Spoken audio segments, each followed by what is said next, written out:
The box came from deep space. It was found floating alone near the ruins of a dead star, spinning slowly like it had been waiting. No flags, no markings, no warning, just a smooth, silver cube covered in glowing lines that pulsed like veins. It sent out one message over and over in perfect English. If you open this box, I'll marry you. That message hit Earth like a thunderclap. First. It was picked up by a deep space probe owned by a private company called NovaCorp. Then the data was passed to governments. Scientists studied it, linguists argued about it, and the world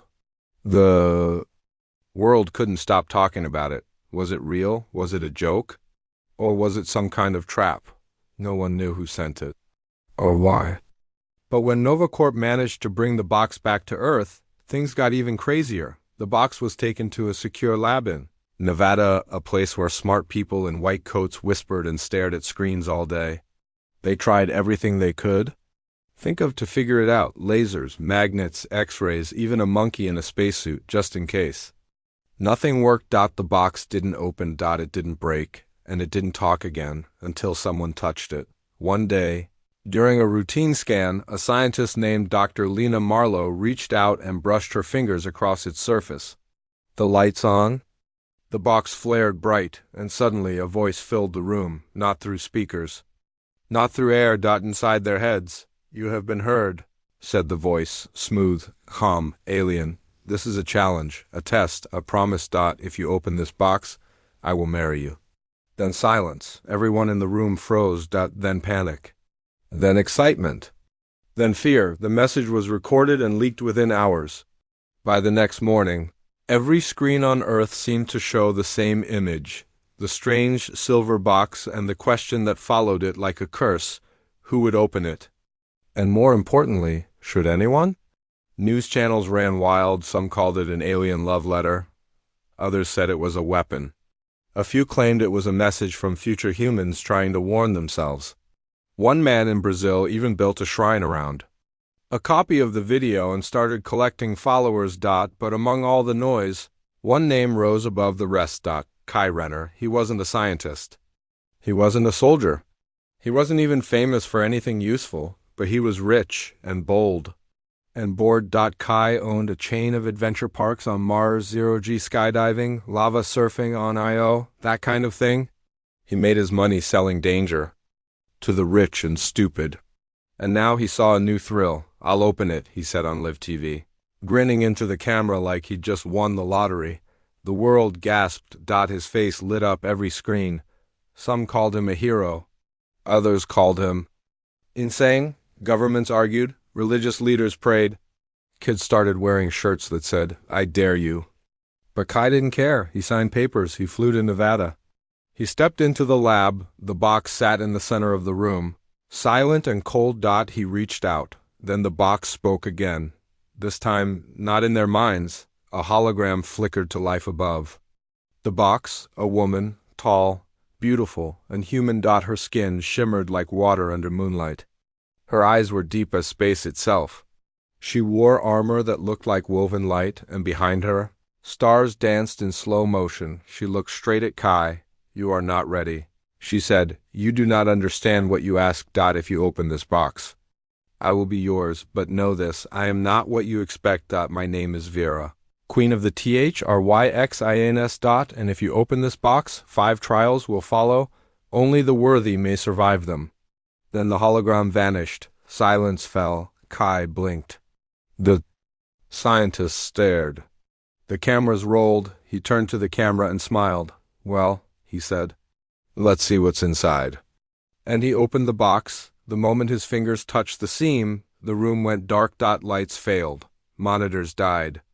People screamed. Then, just as fast, the lights came back, but Kai was gone. Only the box remained, open, empty, waiting, and somewhere, far away, in the depths of space, a throne room lit up with blue fire. Queen Vera stood tall, watching a screen where Kai's face appeared, frozen mid-smile. She nodded once. "So it begins." Kai blinked. 1 second he was in the lab, surrounded by scientists and cameras. The next, he was standing on a cliff that looked over a burning world. Sky red, air thick. Ground shaking, he turned in a panic, but there was no lab. No Nevada, no cameras. Just fire falling from the sky like rain and a voice echoing inside his head. "Welcome, Challenger." It was her, Queen Vera, calm, cold, watching. "You have accepted my challenge. You will face 5 trials. Only the worthy may survive." Before Kai could answer, the ground cracked beneath him. Something big moved under the surface. Then it burst out. A creature, black as night, tall as a building, with too many eyes and claws that cut through stone like paper. It screamed like metal tearing and lunged at him. Kai didn't think. He ran. The cliff edge crumbled behind him. He dove forward, rolled, and barely avoided being sliced in half. The beast roared again, smoke rising from its teeth. Kai's heart pounded, his legs burned. But somehow, impossibly, he kept moving. And then the voice came again, Trial 1, Strength. Suddenly, the world around him changed. The cliff vanished. The beast vanished. He was in a new place now, a flat plain under a dark sky. In front of him stood 6 more creatures like the first. Snarling, waiting behind him. A wall of light. No escape. Only one way to go. Forward. Kai had never fought anything like this before. He wasn't a soldier. He wasn't a hero. He owned adventure parks, not weapons. But fear makes people do strange things. He grabbed a sharp rock and charged. What followed was chaos. Blood, roars, fire, screams, and somehow Kai won. He collapsed at the end, bruised and bleeding, hands shaking. Body broken in places he couldn't name, but alive, just barely. The sky above him opened. A golden circle appeared. "Trial 1 complete," said the voice. 4 remain. Then everything went white. Back on Earth, the world watched in shock. The live feed had gone dead for 10 minutes. Then it returned, showing Kai fighting monsters on a burning plain. People thought it was fake at first. A trick, a movie. But it WASN single quotes to dot it was real, and suddenly the question wasn't just should anyone open the box? Now it was, should we send more people? Governments argued, scientists panicked. The public was divided. Some said Kai was a hero, others said he was a fool. Few called him lucky, but everyone agreed on one thing. This was not what they expected. The message had said, if you open this box, I'll marry you. But so far there had been no wedding. Only pain, only death. And somewhere, deep in space, Queen Vera watched the footage with cold eyes. She saw how Kai fought, how he bled, how he refused to stop running even when he should have died, and she smiled. Just a little. Not bad, she whispered. But the real test has only just begun? Back on Earth, the world was in chaos. Kai's fight had been broadcast live, or at least what was left of the feed. The video cut in and out, filled with static and strange symbols, but one thing was clear. Kai was not faking it. He was really fighting for his life. The footage spread like wildfire. It played on every screen in every language. People watched him bleed, scream, and kill. Some called it bravery. Others called it a horror show, but no one could look away. Governments scrambled to understand what was happening. Scientists tried to explain how Kai had vanished from the lab and reappeared in another world. Religious leaders debated whether this was a test from God or the devil, and then came the big question, should we send more people? Some said yes. Sending soldiers, fighters, trained killers? Maybe they could survive better than Kai. Maybe they could win. Others said no. This wasn't a game. It was a trap. A challenge from an alien queen who might be playing with humans like toys. But even as the arguments raged, Kai was already facing trial 2. This time, he woke up in a forest. It looked peaceful at first. Trees tall and green, birds chirping. Sunlight shining through leaves. Then he heard the voices, crying, screaming, begging. They came from all around him, children, women, old men. Hidden in the trees, unseen but real. Kai stood still, heart pounding. "Hello?" he called. A boy stepped into view. No older than 10, his clothes were torn. His face was scared. "They're coming," the boy whispered. "You have to help us." Kai turned. From the shadows, figures began to appear, armed men, wearing black armor. Moving like hunters. One of them raised a weapon. Kai dove behind a tree. just as a beam of red light tore through the air where he'd stood. He didn't know who these people were. He didn't know why they were attacking. But he knew he couldn't let them hurt the boy, so he ran, straight at them, shouting. Distracting them, buying time, the boy ran. Kai took a hit to the leg and fell hard, pain shooting up his spine. The armored men closed in, then the sky cracked open again. Trial 2 complete. Queen Vera's voice echoed through the forest. 3. Remain. The men vanished. The forest faded. Kai found himself lying on a cold stone floor. He breathed hard. Heart racing. Blood dripping down his leg, and somewhere far away, Queen Vera watched it all. She sat on her throne, eyes glowing faintly in the dark. Her advisor, a tall Thrixian in silver robes, spoke beside her. He chose to protect the weak, he said, even when he had nothing to gain. Queen Vera nodded. Yes, she said softly. Most would have run or fought only for themselves. She paused, but not him. Back on Earth, the second trial had only made things worse. People argued louder now. Not just about whether to open the box again, but about what the trials meant. Some said they were tests of strength. Others thought they were traps. A few believed they were a kind of game, one that humanity should not play. Novacorp tried to take control of the box, claiming it was their discovery. Governments fought over it. Protesters gathered outside the Nevada lab, some demanding the box be opened again, others begging it be destroyed, and in the middle of it all, Kai's family gave interviews. They didn't know where he was. They didn't know if he was alive, but they kept watching, like everyone else. Waiting for the next trial. Waiting to see if he would survive. Kai didn't know any of this. He only knew pain and darkness. When he woke again, he was standing on a bridge, high above a deep canyon. On one side stood a group of people. On the other, a single child. Behind him, the voice returned. Trial 3. Kai looked at the people. They were angry, armed, shouting on the other side. The child cowered alone. The message was clear. Choose a side, or lose everything. Kai swallowed hard. His hands shook. He had no idea what was real anymore, but he knew one thing, whatever this was. It was getting worse. Much worse. Kai stood on the bridge. Wind howled through the canyon. Rocks trembled. The sky above was dark, filled with clouds that twisted like smoke. On one side, a group of people, soldiers, scientists and civilians. They shouted at him, begged him, pointed weapons. On the other side, a single child, small and scared, eyes wide with fear. Kai didn't know who they were. He didn't know where he was, but he knew this was a test. Trial 3. The voice echoed. In his mind, Queen Vera's voice, cold, watching. Choose who lives, choose who dies. The soldiers shouted louder, don't listen to her. One of them yelled, she's playing with your mind. Another voice, a woman, cried, help us, Kai. We're real. We're people. The child didn't speak, just stared at him. Kai's hands clenched into fists. He thought of Earth, of the world watching him fight and bleed, of the people who had called him brave, foolish, lucky. He thought of what he had done so far. He had fought monsters. He had saved a boy. He had chosen to run toward danger, not away. And now he had to choose who was real, who deserved his help. He took a deep breath, then he stepped forward. Not toward the soldiers, not toward the child, but toward the edge of the bridge. He looked down into the canyon. And he jumped. The world went dark. Then light. Then silence. Kai opened his eyes. He was no longer on the bridge. He stood in a vast, empty hall. The walls shimmered like glass.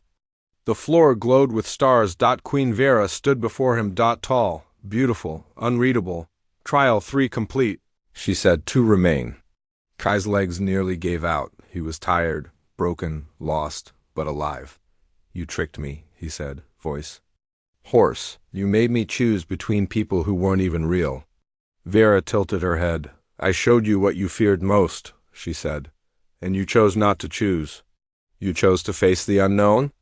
She stepped closer. You are learning. Kai shook his head. I don't want this, he said. I didn't sign up for any of this.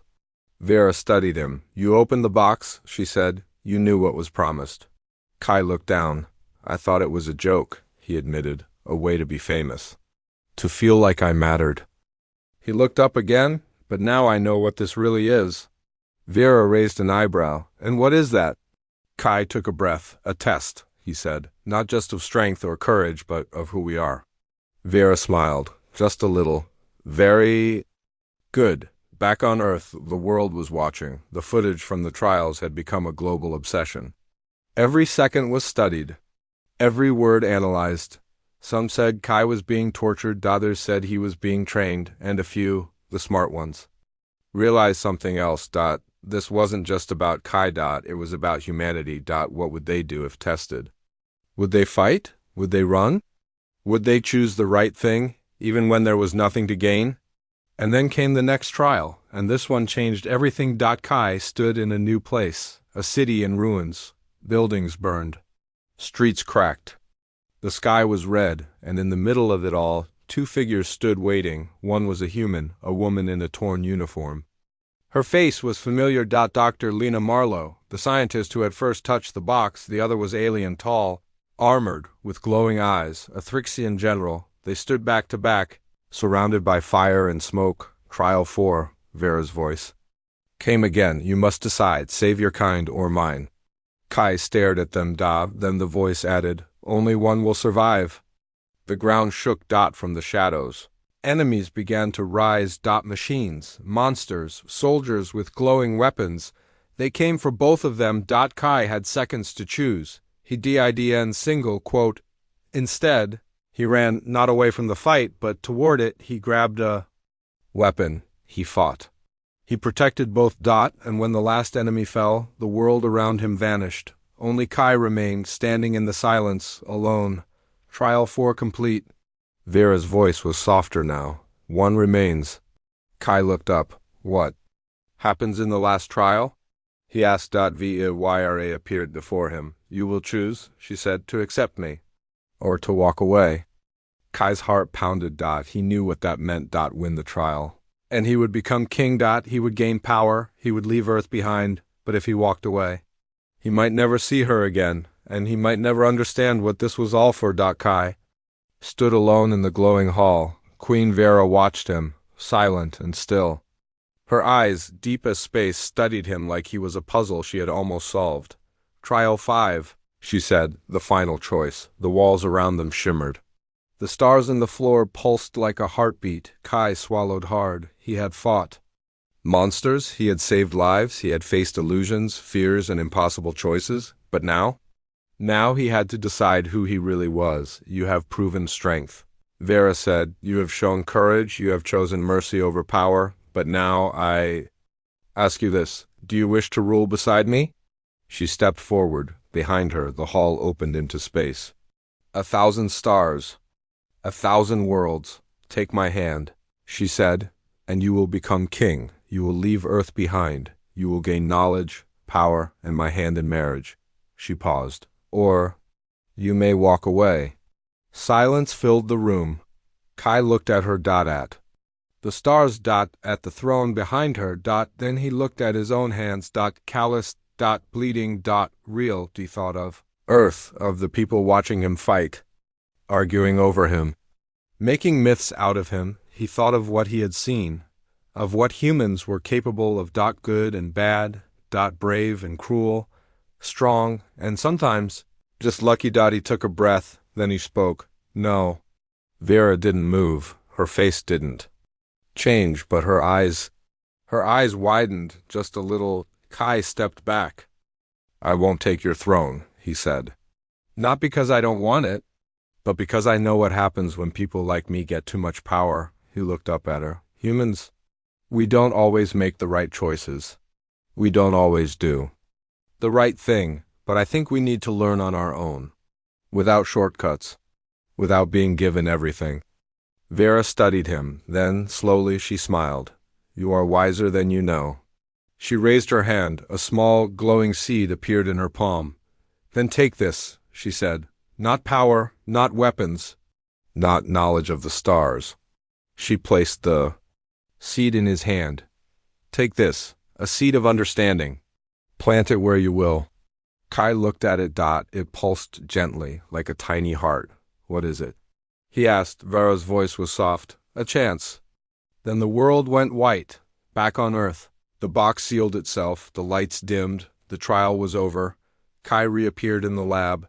Just as suddenly as he had vanished, he was bruised, tired, changed, but alive. Reporters rushed in.